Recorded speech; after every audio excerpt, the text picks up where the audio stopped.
Hello, students. Hope you all are hale and hearty. I am Chabi, English teacher, DAV Public School, Bhagalpur.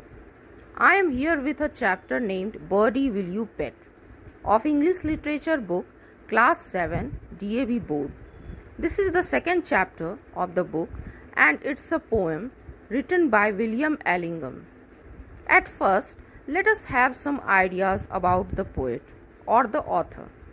William Allingham was born on 19th March 1824 in the little port of Ballyshannon, County Donegal, Ireland.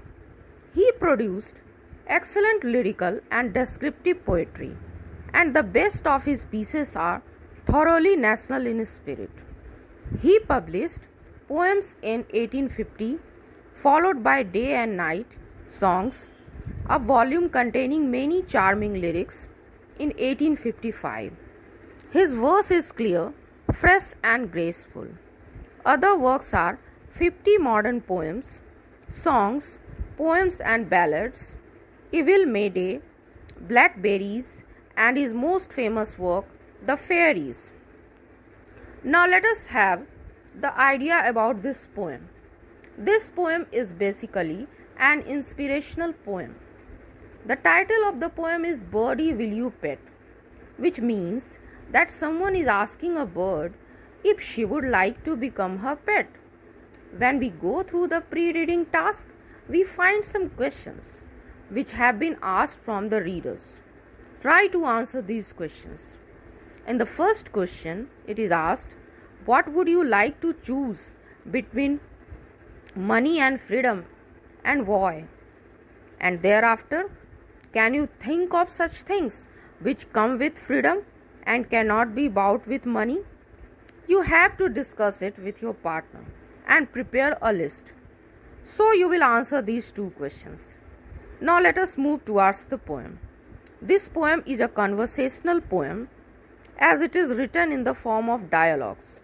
The dialogues are conversation between a little girl and a bird which is lovingly called as Birdie by the girl child. In the first stanza, the child or the little girl is asking the bird if she would prefer to become her pet as summer season is yet to arrive. It is awaited. It's the winter season now, and in order to attract the bird, the child offers her a silken quilt and a velvet bed. She also offers her a pillow of satin on which she could rest comfortably. Silken quilt is the blanket made of silk.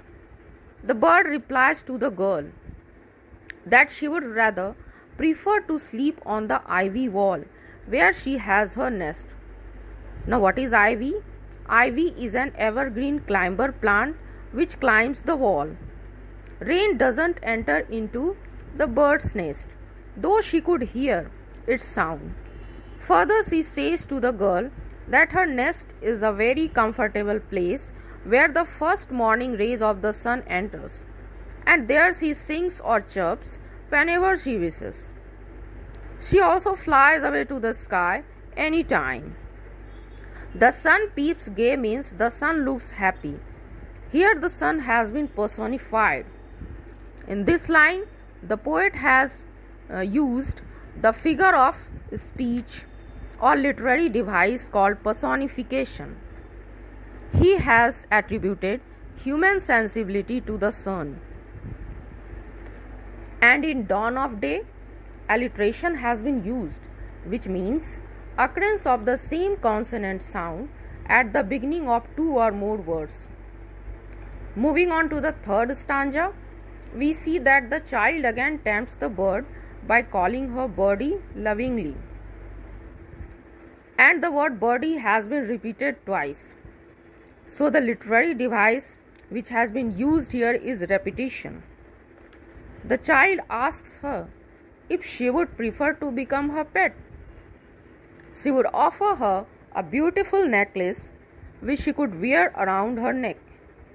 And that necklace will be made of diamond stones, amber and jet. She would string the necklace for the bird to please her so that she becomes her pet. But the bird again refuses the offering of the child politely by thanking her for her necklace. She says that she has her own feather necklace which is daintier or sweeter than the girl's diamond necklace, and she would not sell it to anyone even if someone offers her £1,000. Further, the child lures her by again calling her birdie twice and asks if she would become her pet. She says that she would purchase a dish of silver fret, a golden cup in which she would drink water, and an ivory seat on which she could sit comfortably.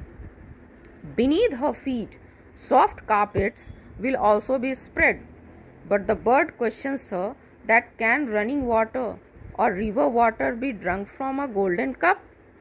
Can the forest hold a silver dress? Is it possible? She says that the air is the softest path for her. She prefers to fly in the air, which has been described as the softest path. Saying all these, the bird bids goodbye to the child or the lady fair. The bird is not at all attracted towards any temptation of the little girl. Actually, this whole poem gives us a message that everybody likes to enjoy freedom. Not only the human beings, but animals or birds also prefer liberty. When the bird is offered various comforts by the child, she refuses all such things because for her, freedom is the most important part of her life, which she is not ready to sell at any cost. That's why she refuses all the materialistic pleasures offered by the child. On the whole, this poem teaches us a good lesson. So, students, I hope now you have understood the poem and enjoyed it too.